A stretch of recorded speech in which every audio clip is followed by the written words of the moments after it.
সূরা আহজাবের 69 নম্বর আয়াতের মধ্যে আল্লাহ বলে, ওয়াল্লাযীনা জাহাদু ফিনা লানাহদিয়ান্নাহুম সুবুলানা ওয়া ইন্নাল্লাহা লামাআল মুহসিনিন।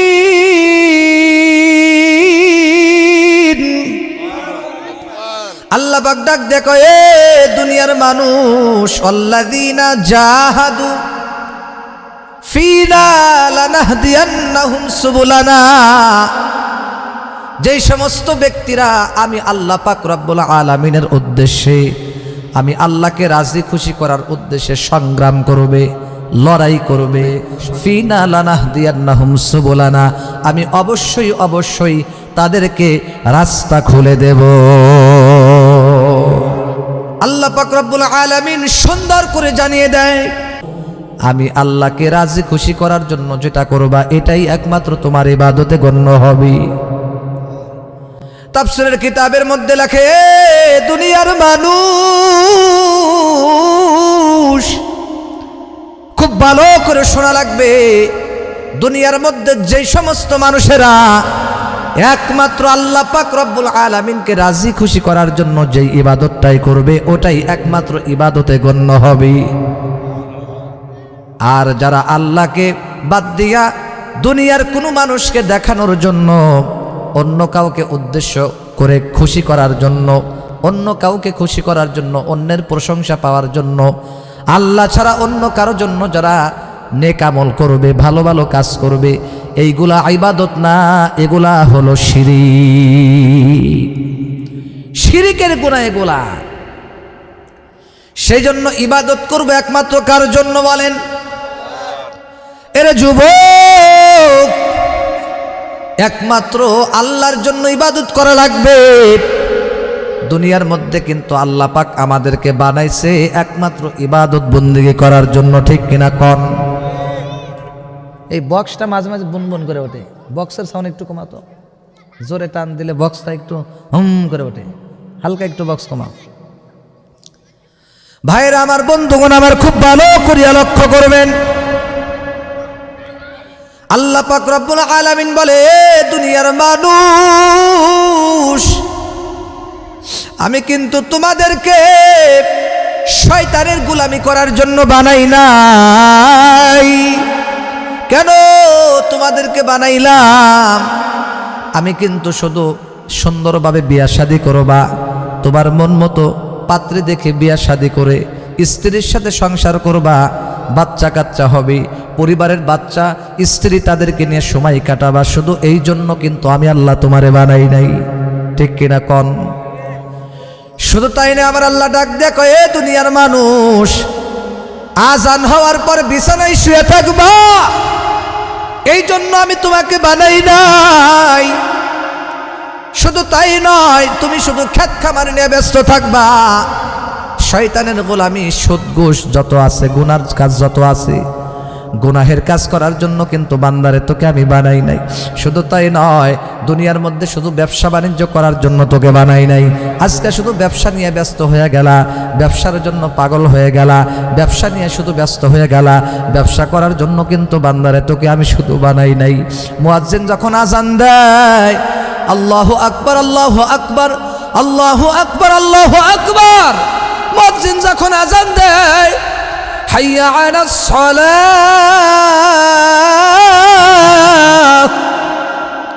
নামাজের জন্য আসো।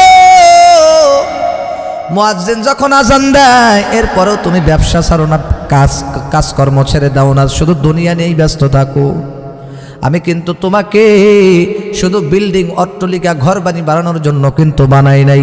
এমপি, মন্ত্রী, মিনিস্টার, বিভিন্ন ক্ষমতা পাওয়ার আশা করার জন্য, দুনিয়ার মধ্যে মেম্বার, এমপি, মন্ত্রী, চেয়ারম্যান, এইগুলো হওয়ার জন্য কিন্তু বান্দা তোমাকে দুনিয়াতে পাঠাই নাই।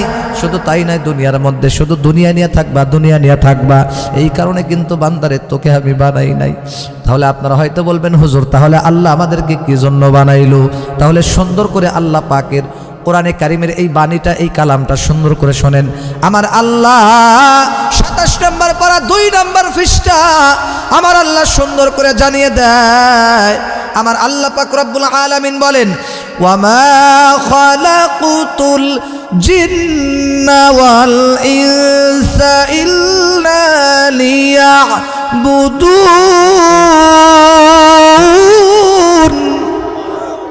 আমার আল্লাহ ডাক দেখো, এ দুনিয়ার মানুষ, ওয়ামা খালাকতুল জিন্না ওয়াল ইনসা ইল্লা লিয়াবুদুন, আমি মানুষ আর জিনকে কিন্তু একমাত্র আমি আল্লাহর ইবাদত গোলামি করার জন্য বানাইছি। একমাত্র আমি আল্লাহর গোলামি, আমি আল্লাহর দাসত্ব করার জন্য বান্দা বানাইছি। অন্য কোনো কাজের জন্য কিন্তু বান্দারে তোকে আমি বানাই নাই, একমাত্র আমি আল্লাহর ইবাদত করার জন্য বানাইছি। আপনারা বলবেন, হুজুর ইবাদত কি? অর্থাৎ পয়গম্বর মিরাজের রাত্রে গিয়ে যে আমলগুলা নিয়ে আসছেন, একজন মুসলমানের উপরে সবচাইতে বড় ফরজ হলো 5 ওয়াক্ত নামাজ জামাতের সাথে পড়া।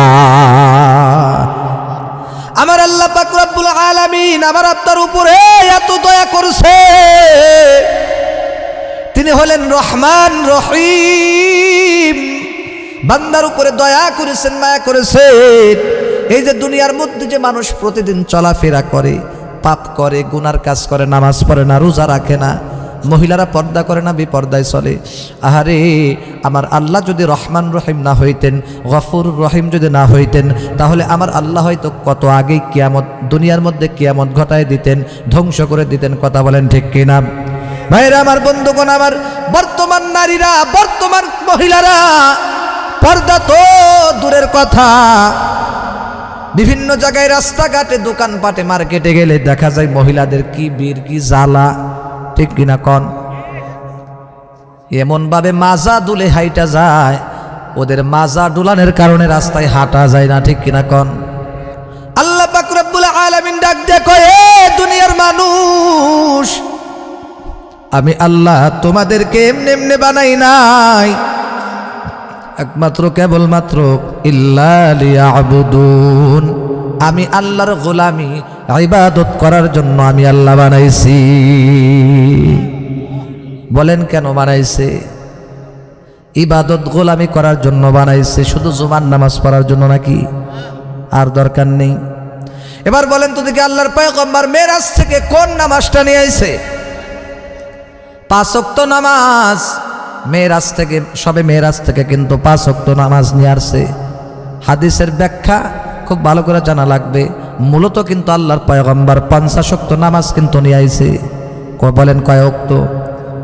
আল্লাহ পাক সর্বপ্রথম বলেছিল 50 ওয়াক্ত নামাজ দিলাম। এরপরে নবীজি চলে আসলেন। নবীজি অনেক লজ্জাশীল ছিলেন। আল্লাহকে দ্বিতীয়বার যে জিজ্ঞেস করবে, আল্লাহ একটু কমায় দাও, 50 ওয়াক্ত বেশি হবে, বলে নাই। মুসা নবীর সাথে পথে দেখা, লম্বা হাদিস, ওদিকে আমি যাব না। আমি যেটা বোঝাতে চাচ্ছি, মুসা পয়গম্বরের সাথে দেখা হইতে হইতে কয়েকবার দেখা হয়েছে, শেষ পর্যন্ত 5 ওয়াক্ত পর্যন্ত আনছে।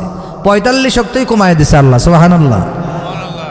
মুসা নবী কয়, আপনার জামানার উম্মত যারা আসবে, ওরা হায়াতই তো এমনি কম পাবে, আবার এত নামাজ ওরা কেমনে পড়বে?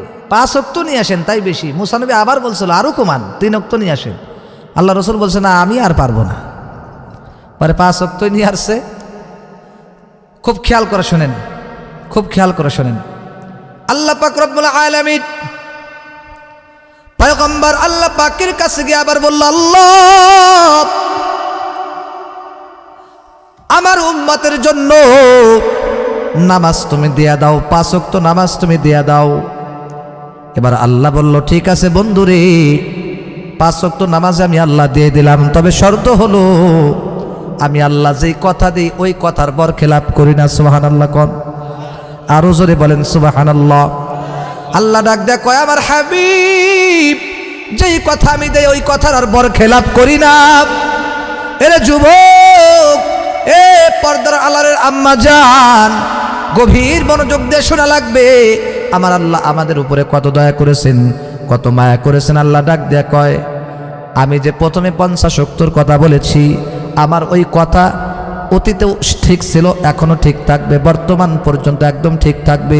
এ বন্ধু নবী গো, খুব ভালো করে যাই না রাখেন, আপনার উম্মতদেরকে সুন্দর করে বলে দেন, আপনার উম্মতেরা যদি সুন্দরভাবে ওয়াক্ত মতো 5 ওয়াক্ত নামাজ